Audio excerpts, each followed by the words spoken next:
भजिए है, ये ऐसी चीज़ें, पकोड़े हैं, मंगोड़े हैं, ये खाने की इच्छा होती है। तो आपकी इच्छा है तो आप घर पे भजिए बना के खाइए।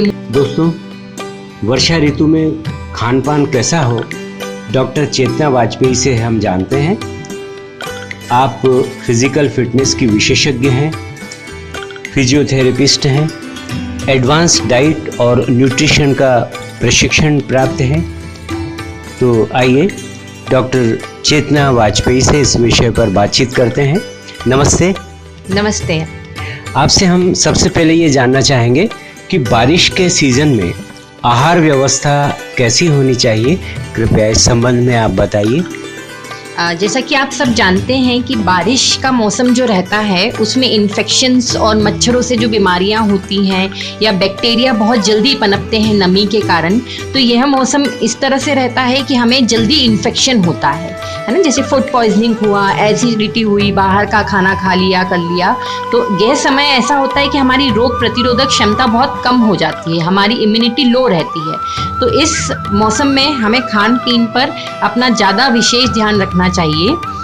उसके लिए जैसे मैं आपको बताना चाहूँगी कि हम क्या क्या कर सकते हैं जो हमें इस मौसम में अच्छी इम्यूनिटी दे सकता है, जिससे हमारा शरीर बीमारियों से लड़ सकता है। जी। जैसे एक सबसे बड़ी चीज़ है कि गर्म पानी पी सकते हैं आप घर पर। इस मौसम में पानी से बहुत जल्दी इन्फेक्शन होता है, तो कहीं पर भी बाहर का पानी ना पिए, कोशिश करें कि घर का पानी लेकर जाएं अपने साथ और घर का पानी पिएं या हल्का गर्म पानी पीजिए। सबसे अच्छी चीज़ है कि जैसे अगर आप भीग गए हैं बारिश में या आप बाहर से आ रहे हैं तो आप हर्बल चाय पी सकते हैं।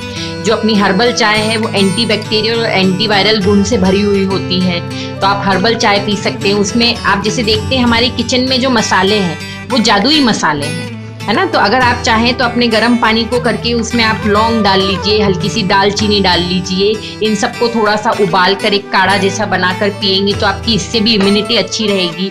और आप ये इस मौसम में सर्दी खांसी से बच सकते हैं, या जुकाम हो गया है तो आप ये हर्बल चाय पीजिए, इससे आपको बहुत आराम मिलेगा।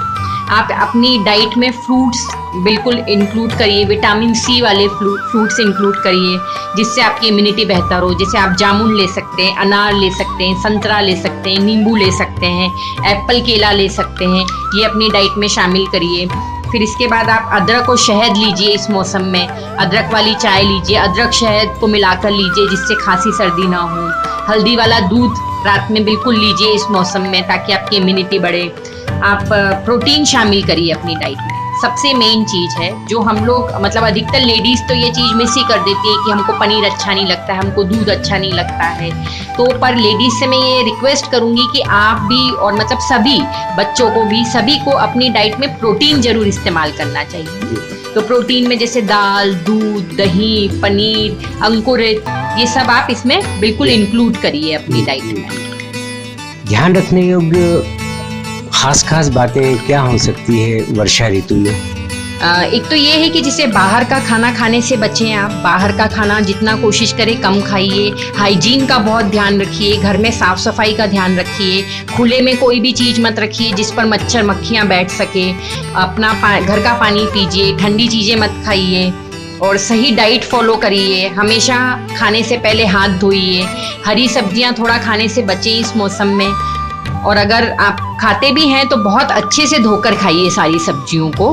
फ्रूट्स और वेजिटेबल्स अच्छे से धोइए, बासी भोजन मत करिए, साफ सफाई का ध्यान रखिए और गर्म पानी से गरारे करिए अगर हो सके तो। अच्छा, आहार व्यवस्था किस प्रकार से खास तौर से वर्षा काल में होनी चाहिए?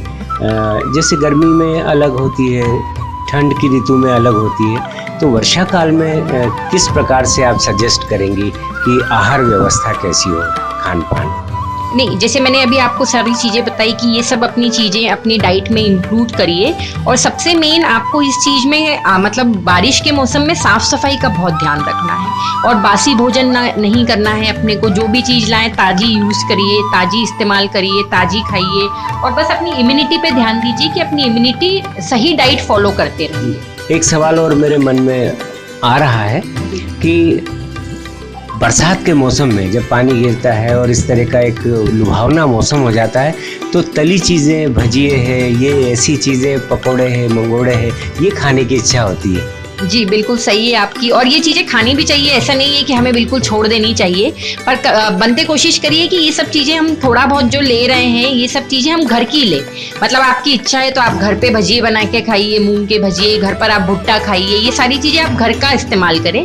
बाहर का बस यही है कि बाहर या तो आप हाइजीन को ध्यान में रखते हुए देखते हुए करिए कि आप बाहर कहाँ खा रहे हैं, क्योंकि इस टाइम पर फूड पॉइजनिंग के चांसेस बहुत ज्यादा रहते हैं। तो आप ये सब चीजों का मजा बिल्कुल लीजिए इस मौसम में, पर घर पर बनाइए और घर पर मजा लीजिए।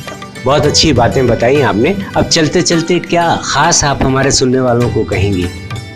मैं बस यही कहना चाहती हूँ कि अपने शरीर पर सब लोग ध्यान दीजिए, अपनी हेल्थ पे ध्यान दीजिए। भगवान ने हमें इतना अच्छा शरीर तो दिया है, पर इसको हमें ही देखना है। इसको मंदिर की तरह पूजा करिए, अपने लिए 1 घंटा रोज निकालिए, एक्सरसाइज करिए, अपना व्यायाम कीजिए। कुछ भी आपको ठीक लगता है तो आप वॉक करिए, योगा करिए, एक्सरसाइज करिए, मेडिटेशन करिए और अच्छे से अच्छी डाइट फॉलो करके अपने शरीर पे ध्यान दीजिए।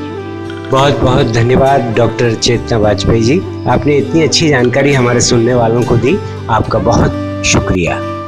सब्सक्राइब करें हमारे YouTube चैनल जय श्री राम वीडियो को और श्रवण करें श्री राम कथा, भागवत कथा की महिमा का। साथ ही बेल आइकन को दबाना ना भूलें।